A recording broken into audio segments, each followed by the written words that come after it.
પૈસા આખી જિંદગી કમાયા પણ રિટાયરમેન્ટ માટે તૈયાર છો? એક સવાલ છે, જો તમારી સેલેરી આવતીકાલથી બંધ થઈ જાય તો તમારું ઘર કેટલા મહિના આરામથી ચાલી શકે? 3 મહિના, 6 મહિના, કે પછી આવતા મહિનાની સેલેરી આવે એની રાહ જોવી પડે? આપણે આખી જિંદગી પૈસા કમાવામાં કાઢી દઈએ છીએ, પણ એક દિવસ એવો આવે છે કે જ્યારે સેલેરી આવવાની બંધ થઈ જાય ત્યારે જ સમજાય છે કે પૈસા કમાવા અને પૈસાનું પ્લાનિંગ કરવું બે અલગ વસ્તુઓ છે. આજે જે વાત કરીશું એ કદાચ તમારી પણ કહાની હોઈ શકે છે.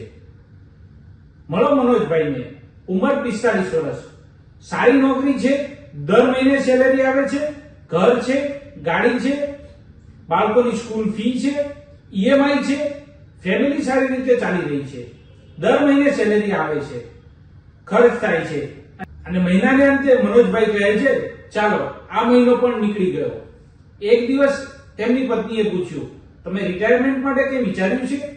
મનોજભાઈ હસીને કહે, અરે હજી તો 15 વર્ષ છે. તેમની પત્નીએ એક જ સવાલ પૂછ્યો, આ 15 વર્ષ ક્યારે પસાર થઈ જશે? મનોજભાઈ થોડી વાર ચૂપ રહ્યા અને પછી પહેલી વાર તેમને બેસીને ગણતરી કરી. આજે ઘરનો ખર્ચ 50,000 રૂપિયા છે, તો 15 વર્ષ પછી ઘરનો ખર્ચ કેટલો થશે? અને ત્યારે સેલેરી નહીં આવે ત્યારે એ ખર્ચ કોણ ચલાવશે? આ ભૂલ આપણામાંથી ઘણા લોકોએ કરી છે. આપણે કહીએ છીએ રિટાયરમેન્ટ તો હજી બહુ દૂર છે, પણ હકીકત શું છે? રિટાયરમેન્ટ એક દિવસ અચાનક નથી આવતું. આજથી દર મહિને ધીમે ધીમે આપણી નજીક આવી રહ્યું છે. આજે તમારી ઉંમર 35 વર્ષ છે અને તમને લાગે છે કે 25 વર્ષ બાકી છે.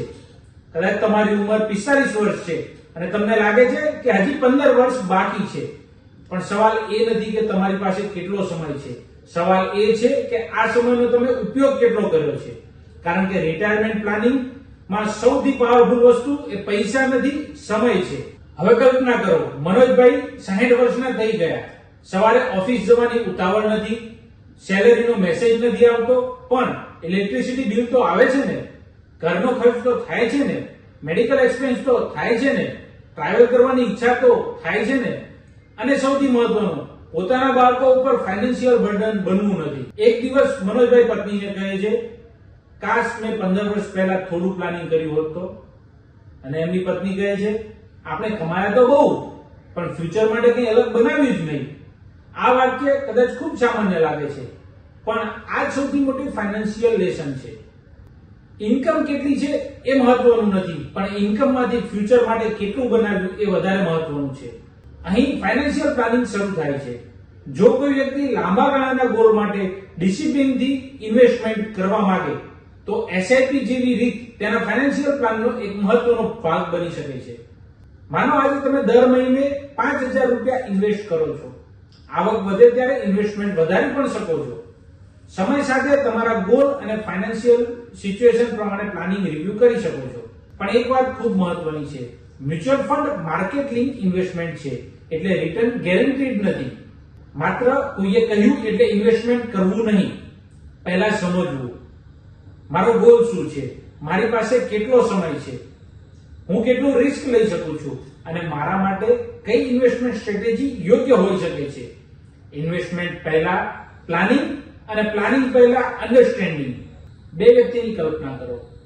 પહેલો કહે છે અત્યારે જીવનને એન્જોય કરું, રિટાયરમેન્ટ પછી જોઈશું. જ્યારે બીજો કહે છે આજે પણ જીવન જીવીશ અને આવતીકાલને પણ ભૂલીશ નહીં. પહેલો વ્યક્તિ આજની ઇન્કમ આખી જ ખર્ચી નાખે છે, જ્યારે બીજો વ્યક્તિ પોતાની ઇન્કમમાં આજની જરૂરિયાત, આજની ખુશીઓ અને આવતીકાલની સિક્યુરિટી દરેક વસ્તુ માટે જગ્યા બનાવે છે. બંને પૈસા કમાય છે, બંને જીવન જીવે છે, પણ 20 વર્ષ પછી બંનેની સ્થિતિ ખૂબ જ અલગ હોઈ શકે છે. કારણ કે ફ્યુચર એક્સિડન્ટથી નથી બનતું, ફ્યુચર પ્લાનિંગથી બને છે. અને અહીં આવે છે એક ખૂબ જ મહત્વનો વિચાર, ઇમોશનલ ઇકોનોમી. ફાઇનાન્શિયલ પ્લાનિંગ માત્ર નંબર નથી, એ બંનેની પાછળ ઇમોશન છે. રિટાયરમેન્ટમાં તમારા બાળકો ઉપર ડિપેન્ડ નથી થવા માંગતા અને તમે ઈચ્છો છો કે તમારી પત્નીને પૈસાની ચિંતા ન રહે. તમે ઈચ્છો છો કે 60 કે 65 વર્ષની ઉંમરે પણ તમે તમારી પસંદનું જીવન જીવી શકો. કોઈની સામે હાથ ન ફેલાવવો પડે, નાના ખર્ચ માટે પણ વિચારવું ન પડે. એટલે માત્ર એટલે તમે માત્ર પૈસા જ નથી ઇન્વેસ્ટ કરતા, તમે ઇન્વેસ્ટ કરો છો તમારી ફ્યુચર ફ્રીડમ માટે, તમારી ફેમિલીની સિક્યુરિટી માટે અને સૌથી મહત્વનું તમારી ડિગ્નિટી માટે. આ છે ફાઇનાન્શિયલ એજ્યુકેશન વિથ ઇમોશન. હવે આજે એક નાનું કામ કરો, એક કાગળ લો ને આ 4 સવાલ લખો. પહેલું, મારી હાલની ઉંમર કેટલી છે? બીજું, હું કયા ઉંમરે રિટાયરમેન્ટ લેવા માંગુ છું?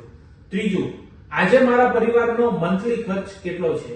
અને ચોથું, મારા રિટાયરમેન્ટ માટે આજે હું શું કરી રહ્યો છું? જો ચોથા સવાલનો જવાબ કંઈ જ નહીં હોય તો ગભરાવાની જરૂર નથી, પણ શરૂઆત કરવાની જરૂર છે. કારણ કે પરફેક્ટ ટાઈમની રાહ જોતા ઘણા વર્ષો નીકળી જાય છે. કાલ કરતા આજે સમય સારો છે. આખી જિંદગી તમે તમારા પરિવાર માટે કમાયા છો, તમારા ફ્યુચર માટે પણ કંઈક બનાવો. બાળકોનું ફ્યુચર જરૂરી છે, પણ તમારું ફ્યુચર પણ જરૂરી છે. ઘર બનાવવું જરૂરી છે, પણ એ ઘરમાં રિટાયરમેન્ટ પછી શાંતિથી રહેવું પણ જરૂરી છે. અને પૈસા કમાવા જરૂરી છે, પણ એક દિવસ એવો પણ આવવો જોઈએ કે તમે પૈસા માટે નહીં પણ પૈસા તમારા માટે કામ કરે. જો આ વિડીયો તમને તમારા રિટાયરમેન્ટ વિશે વિચારવા મજબૂર કર્યા હોય તો આ વિડીયો એક વ્યક્તિને જરૂર શેર કરજો જે આજે કમાણી સારી કરે છે પણ પોતાના ફ્યુચર માટેનું પ્લાનિંગ નથી કરતો. યાદ રાખજો, આજની નાની ફાઇનાન્શિયલ ડિસિપ્લિન આવતીકાલની મોટી ફાઇનાન્શિયલ ફ્રીડમ બની શકે છે. Thank you for connecting.